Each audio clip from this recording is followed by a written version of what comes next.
ਰਾਜਨਾਥ ਸਿੰਘ ਜਿਹੜਾ ਇੱਕ ਵੇਲੇ ਮੋਦੀ ਤੋਂ ਬਾਅਦ ਨੈਕਸਟ ਮੋਸਟ ਇੰਪੋਰਟੈਂਟ ਵਜ਼ੀਰ ਮੰਨਿਆ ਜਾਂਦਾ ਸੀ ਜੀ, ਜਿਸ ਨੂੰ ਇਹ ਸੀ ਕਿ ਮੈਂ ਅਗਲਾ ਉਮੀਦਵਾਰ ਹਾਂ, ਪਰ ਹੁਣ ਮੋਦੀ ਅਮਿਤ ਸ਼ਾਹ ਬਿੱਲਾ ਰੰਗਾ ਦੀ ਜੋੜੀ ਨੇ ਐਸਾ ਪਲੱਥਾ ਮਾਰ ਕੇ ਉਹ ਬੈਠੇ ਨੇ ਔਰ ਇਵੇਂ ਉਹਨਾਂ ਨੇ ਕੰਟਰੋਲ ਕੀਤਾ ਹੈ ਕਿ ਵੀ ਮੰਤਰੀ ਤਾਂ ਉਹੀ ਨੇ, ਬਾਕੀ ਤਾਂ ਸੰਤਰੀ ਨੇ। ਕੱਲ ਰਾਜਨਾਥ ਸਿੰਘ ਜਿਹੜਾ ਉਹ ਸਾਰੀਆਂ ਹੱਦਾਂ ਟੱਪ ਕੇ ਉਸ ਕਿਸਮ ਦੀ ਬਿਆਨਬਾਜ਼ੀ ਕਰ ਰਿਹਾ ਹੈ ਜਿਹੜੀ ਇਸ ਤੋਂ ਐਕਸਪੈਕਟਡ ਨਹੀਂ ਸੀ। ਪਰ ਹੁਣ ਜਿਵੇਂ ਉਹਨੇ ਪਿਛਲੇ ਦਿਨਾਂ 'ਚ ਇੱਕ ਬਿਆਨ ਦਿੱਤਾ ਜਿਹਨੂੰ ਫਿਰ ਸਾਰੇ ਹਿਸਟੋਰੀਅਨਸ ਨੇ ਔਰ ਦੂਸਰਿਆਂ ਨੇ ਉਹਦੀ ਚੰਗੀ ਜਿਹੜੀ ਹੈ ਉਹ ਉਸ ਦੀ ਝਾੜ ਝੰਬ ਕੀਤੀ ਕਿ ਸਾਵਰਕਰ ਔਰ ਗਾਂਧੀ ਦਾ ਮਿਸ਼ਨ ਇੱਕੋ ਹੀ ਸੀ। ਫਿਰ ਉਹਨੇ ਕਿਹਾ ਕਿ ਜੀ ਸਾਵਰਕਰ ਨੇ ਜਿਹੜੀ ਅੰਗਰੇਜ਼ਾਂ ਤੋਂ ਮਾਫੀ ਮੰਗੀ, 5-6 ਵਾਰ ਮਾਫੀਨਾਮੇ ਲਿਖੇ ਉਸ ਕਾਲਾ ਪਾਣੀ ਜੇਲ੍ਹ 'ਚ ਹੁੰਦੇ ਉਹ ਗਾਂਧੀ ਦੇ ਕਹਿਣ ਤੇ ਲਿਖੇ।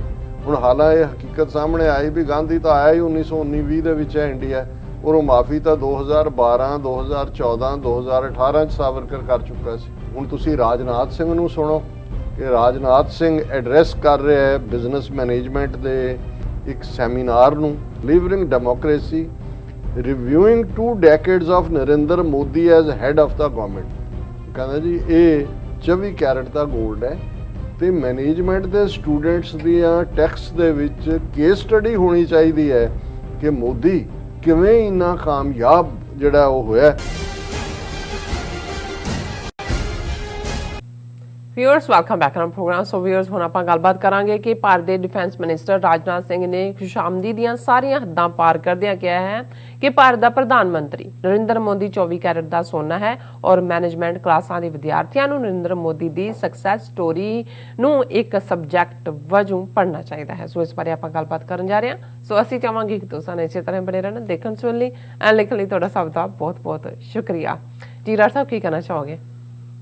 ਦੇਖੋ ਜਿਹੜੇ ਤਾਕਤ ਦੇ ਭੁੱਖੇ ਲੋਕ ਹੁੰਦੇ ਨੇ, ਜਦੋਂ ਉਹਨਾਂ ਨੂੰ ਇਹ ਲੱਗੇ ਕਿ ਜੋ ਕੁਝ ਉਹਨਾਂ ਦੇ ਕੋਲ ਹੈ ਉਹ ਵੀ ਹੱਥੋਂ ਖਿਸਕ ਸਕਦਾ ਹੈ ਜਾਂ ਖੋਇਆ ਜਾ ਸਕਦਾ ਹੈ, ਤੇ ਉਹ ਫਿਰ ਖੁਸ਼ਾਮਦ ਦੀਆਂ ਸਾਰੀਆਂ ਹੱਦਾਂ ਪਾਰ ਕਰ ਜਾਂਦੇ ਨੇ।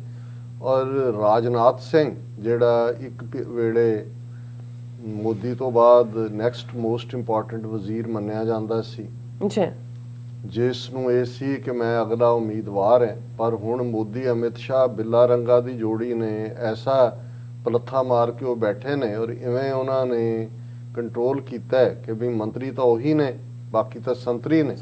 ਔਰ ਰਾਜਨਾਥ ਸਿੰਘ ਜਿਹੜਾ ਯੂਪੀ ਦਾ ਚੀਫ ਮਿਨਿਸਟਰ ਵੀ ਰਿਹਾ ਕਿਸੇ ਵੇਲੇ ਔਰ ਪਾਵਰਫੁਲ ਨਾਂ ਇਹਨਾਂ ਦੇ RSS BJP ਦੇ ਦਾਇਰੇ 'ਚ ਵੀ ਰਿਹਾ, ਉਹ ਲਗਭਗ ਹਾਸ਼ੀਏ ਤੇ ਉਹਨੂੰ ਵੀ ਔਰ ਗਡਕਰੀ ਨੂੰ ਵੀ ਜਿਹੜਾ ਉਹ ਡਰ ਹੈ ਕਿ ਵੀ ਆਉਣ ਵਾਲੇ ਪੀਰੀਅਡ ਤੱਕ ਪਹੁੰਚਦੇ ਆ ਉਹਨਾਂ ਦਾ ਹਸ਼ਰ ਉਹੀ ਹੋ ਸਕਦਾ ਹੈ ਜੋ ਮੁਰਲੀ ਮਨੋਹਰ ਜੋਸ਼ੀ ਦਾ ਹੋਇਆ ਜਾਂ ਜੋ LK ਅਡਵਾਨੀ ਦਾ ਕੀਤਾ ਗਿਆ ਜਾਂ ਜਿਸ ਡਿਸਗ੍ਰੇਸ ਦੇ ਨਾਲ ਸੁਸ਼ਮਾ ਸਵਰਾਜ ਜਾਂ ਅਰੁਣ ਜੇਤਲੀ ਮਰੇ, ਔਰ ਉਹ ਇੱਕ ਡਿਫਰੈਂਟ ਚੈਪਟਰ ਹੈ। ਪਰ ਇਹੀ ਕਾਰਨ ਹੈ ਕਿ ਅੱਜ ਕੱਲ੍ਹ ਰਾਜਨਾਥ ਸਿੰਘ ਜਿਹੜਾ ਉਹ ਸਾਰੀਆਂ ਹੱਦਾਂ ਟੱਪ ਕੇ ਉਸ ਕਿਸਮ ਦੀ ਬਿਆਨਬਾਜ਼ੀ ਕਰ ਰਿਹਾ ਹੈ ਜਿਹੜੀ ਇਸ ਤੋਂ ਐਕਸਪੈਕਟਡ ਨਹੀਂ ਸੀ। ਇਹਦਾ ਇਮੇਜ ਇੱਕ ਬੈਲੈਂਸਡ ਪੋਲੀਟੀਸ਼ੀਅਨ ਵਾਲਾ ਵੀ ਰਿਹਾ, ਕੋਈ ਇਹ ਫਿਰਕੂ ਨਫ਼ਰਤ ਇਹਦੇ ਨਾਲ ਨਹੀਂ ਸੀ ਜੁੜੀ ਹੋਈ।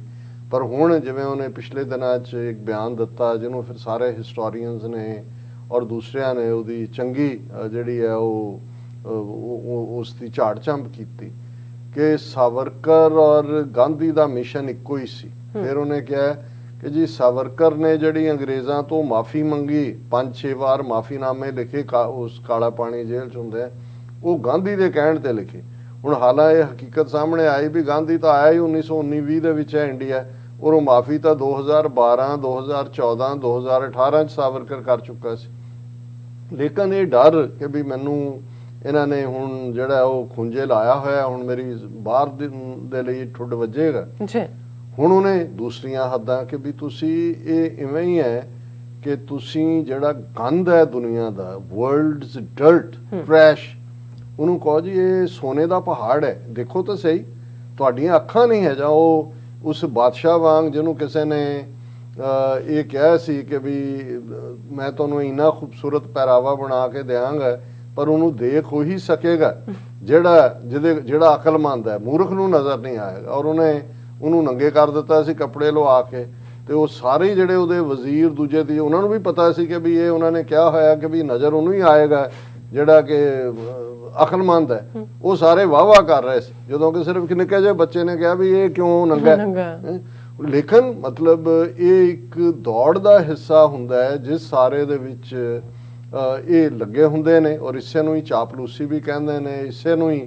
ਔਰ ਜਦੋਂ ਅਸੀਂ ਡਿਕਟੇਟੋਰੀਅਲ ਸਿਸਟਮ ਦੇਖਦੇ ਹਾਂ, ਹੁਣ ਜਦੋਂ ਹਿਟਲਰ ਦੀਆਂ ਵਧੀਕੀਆਂ ਦੀ ਗੱਲ ਹੁੰਦੀ ਹੈ ਕਿ ਹਿਟਲਰ ਨੇ ਆਹ ਜ਼ੁਲਮ ਕੀਤੇ, ਸਵਾਲ ਪੁੱਛਿਆ ਜਾਂਦਾ ਹੈ ਕਿ ਜਰਮਨੀ ਇੰਨੇ ਬ੍ਰਿਲੀਅੰਟ ਲੋਕ, ਕਿਸੇ ਨੇ ਰੋਕਿਆ ਨਹੀਂ। ਸੋ ਜ਼ਾਹਰ ਹੈ ਵੀ ਇੱਕ ਸਟੇਜ ਤੇ ਰੋਕਣ ਵਾਲੇ ਹੁੰਦੇ ਨੇ, ਜਾਂ ਤਾਂ ਉਹਨਾਂ ਨੂੰ ਪਾਸੇ ਕਰ ਦਿੱਤਾ ਜਾਂਦਾ ਹੈ, ਜਾਂ ਉਹ ਮਾਹੌਲ ਸਿਰਜ ਦਿੱਤਾ ਜਾਂਦਾ ਹੈ ਕਿ ਉਹ ਆਪਣੇ ਆਪ ਚੁੱਪ ਕਰਕੇ ਬਹਿ ਜਾਂਦੇ ਨੇ। ਔਰ ਇਹ ਗੱਲ ਈਵਨ ਚਿਦੰਬਰਮ ਨੇ ਪਿਛਲੇ ਦਿਨਾਂ 'ਚ ਕਹੀ।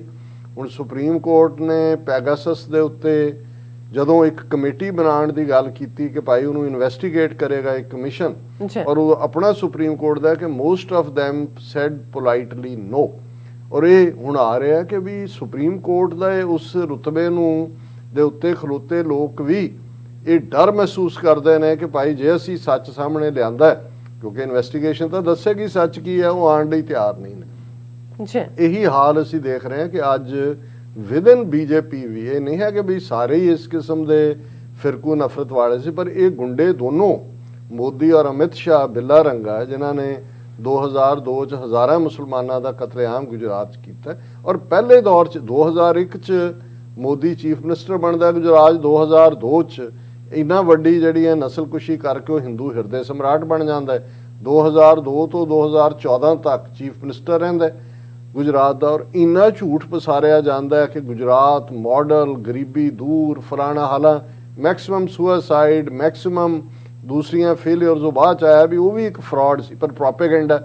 ਹੁਣ ਉਹੀ ਪ੍ਰੋਪੇਗੈਂਡਾ ਮੋਦੀ ਦੇ ਨਾਂ ਦੇ ਉੱਤੇ ਗਲੋਬਲੀ, ਜਦੋਂ ਇੱਥੋਂ ਅਮਰੀਕਾ 'ਚੋਂ ਜੁੱਤੀਆਂ ਖਾ ਕੇ ਗਏ ਸਤੰਬਰ ਦੇ ਮਹੀਨੇ ਹਰ ਪਾਸਿਓਂ, ਔਰ ਉੱਥੇ ਦਿੱਲੀ 에ਅਰਪੋਰਟ ਤੇ ਉਤਰਦਿਆਂ ਸਟੇਜ ਵੀ ਲਾਈ ਹੋਈ ਹੈ, ਭੰਗੜੇ ਵੀ ਪੈ ਰਹੇ ਨੇ, ਔਰ ਤੁਸੀਂ ਉਹਨਾਂ ਦੇ ਜਿਹੜੇ ਉਹ ਨਾਲ ਗਏ ਸਾਰੇ ਨੇ मीडिया वाले और दूजे जड़े नाल आए नाल गए, मोदी ने अमेरिका जीत लिया, अमेरिका में डंका बज उठा, सारा अमेरिका मोदी मोदी कर रहा है। और उत्थे उन्होंने एक पत्र उन्होंने कहा कि दो लाइनां नहीं छपियां ਉਹਦੇ ਨਾਲ ਦੀਆਂ, ਥੂ ਥੂ ਜ਼ਰੂਰ ਹੋਈ। ਉਹ ਕਹਿੰਦੇ ਜਿੱਥੇ ਅਸੀਂ ਗਏ ਤੇ ਮਗਰ ਸਿੱਖ ਲੱਗੇ ਹੋਏ ਸੀ, ਕਸ਼ਮੀਰੀ ਲੱਗਾ ਵੀ ਥੂ ਥੂ ਹੋਈ ਹੈ।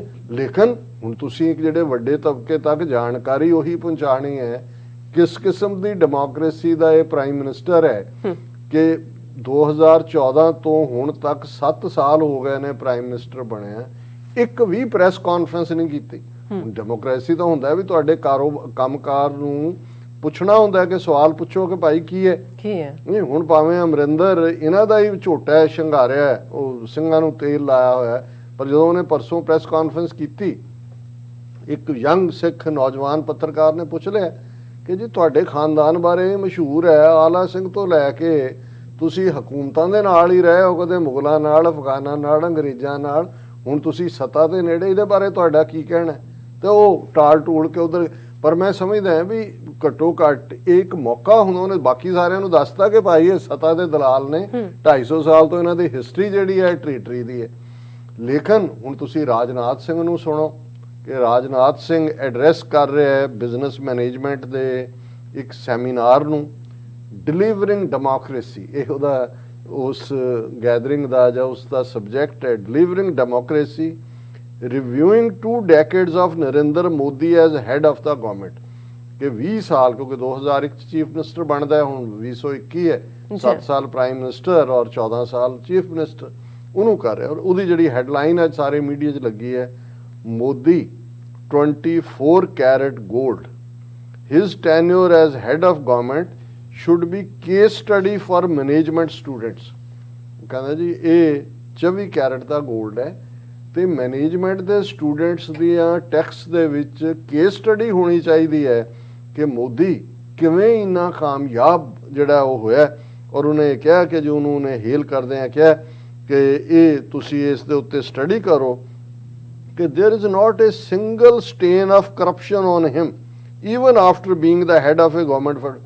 ਕਿ ਕੋਈ ਕਰਪਸ਼ਨ ਦਾ ਧੱਬਾ, ਉਹ 20,000 ਕਰੋੜ ਰੁਪਏ ਦਾ ਇਹਦਾ ਯਾਰ ਆ ਡਰੱਗ ਫੜੀ ਗਈ ਹੈ ਮੁੰਦਰਾ ਪੋਰਟ ਗੁਜਰਾਤ ਤੋਂ, 30,000 ਕਰੋੜ ਦੀ ਰਫੇਲ ਡੀਲ ਜਿਹੜੀ ਕਿ ਇੱਕ ਆਪਣੇ ਯਾਰ ਨੂੰ ਦਵਾਈ ਸਾਰਾ ਕਿੰਨੀ ਦੌਲਤ ਲੁੱਟ ਕੇ ਜਿਹੜੇ ਨੇ ਗੁਜਰਾਤ ਦੇ ਜਿਹੜੇ ਗਾਦੀਏ ਔਰ ਮੋਦੀ ਔਰ ਪਟੇਲ ਤੇ ਦੂਜੇ ਤੀਜੇ ਲੈ ਕੇ ਦੌੜੇ ਨੇ। ਫਿਰ ਉਹ ਕਹਿ ਰਿਹਾ ਕਿ ਬਈ ਜੇ ਅਸੀਂ ਉਹਦੀ ਪੋਲੀਟੀਕਲ ਜਰਨੀ ਦੇਖੀਏ ਤੇ ਫਿਰ ਉਹਦੇ ਨੇੜੇ ਕੋਈ ਵੀ ਨਹੀਂ ਆ ਸਕਦਾ ਕਿ ਉਹਨੇ ਚੈਲੰਜ ਫੇਸ ਕੀਤੇ।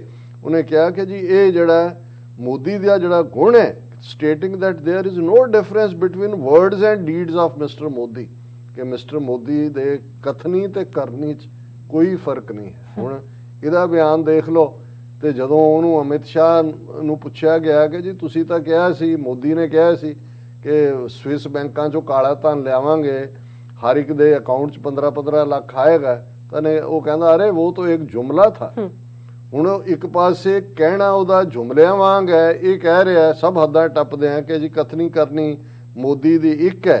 ਫਿਰ ਉਹ ਕਹਿ ਰਿਹਾ ਕਿ ਭਾਈ ਜੇ ਤੁਸੀਂ ਦੇਖਣਾ ਕੁਝ ਵੀ ਤੇ ਫਿਰ ਮੋਦੀ ਨੂੰ ਇੱਕ ਰੋਲ ਮਾਡਲ ਦੇ ਤੌਰ ਤੇ ਦੇਖੋ, ਇਹਦੀ ਸਟੱਡੀ ਕਰੋ ਇਹਦਾ, ਔਰ ਦੇਖੋ ਮੋਦੀ ਨੇ ਨਾਰਾ ਦਿੱਤਾ ਔਰ ਕਿੰਨੀ ਉਹਨੇ ਤਰੱਕੀ ਕਰਾਤੀ, ਸਭ ਦਾ ਸਾਥ ਸਭ ਦਾ ਵਿਕਾਸ। ਪਰ ਮੈਨੂੰ ਲੱਗਦਾ ਕਿ ਵੀ ਇਹ ਕਈ ਵਾਰ ਜਦੋਂ ਬੰਦਾ ਇਸ ਹੱਦ ਤੱਕ ਚਲਾ ਜਾਂਦਾ ਹੈ, ਉਹ ਦੱਸ ਰਿਹਾ ਹੁੰਦਾ ਹੈ ਕਿ ਮੈਂ ਜਾ ਰਿਹਾ ਜੇ ਲੋਕੋ, ਮੈਂ ਹੁਣ ਇਹੀ ਤਵੱਕੋ ਕਰਦਾ, ਇਦਾਂ ਦਾ ਕਹਿ ਰਿਹਾ ਹੁੰਦਾ ਹੈ ਕਿ ਬਚਾ ਲਓ ਮੈਨੂੰ, ਬਚਾ ਲਓ। ਜੀ ਡਾਕਟਰ ਸਾਹਿਬ ਤੁਹਾਡਾ ਬਹੁਤ ਬਹੁਤ ਸ਼ੁਕਰੀਆ। ਸਾਥ ਲੈਣੇ ਬ੍ਰੇਕ। ਵਿਊਅਰਸ ਤੁਸੀਂ ਕਿਤੇ ਨਹੀਂ ਜਾਣਾ, ਮਿਲਦੇ ਹਾਂ ਆਫਟਰ ਦਿਸ ਸ਼ਾਰਟ ਬ੍ਰੇਕ।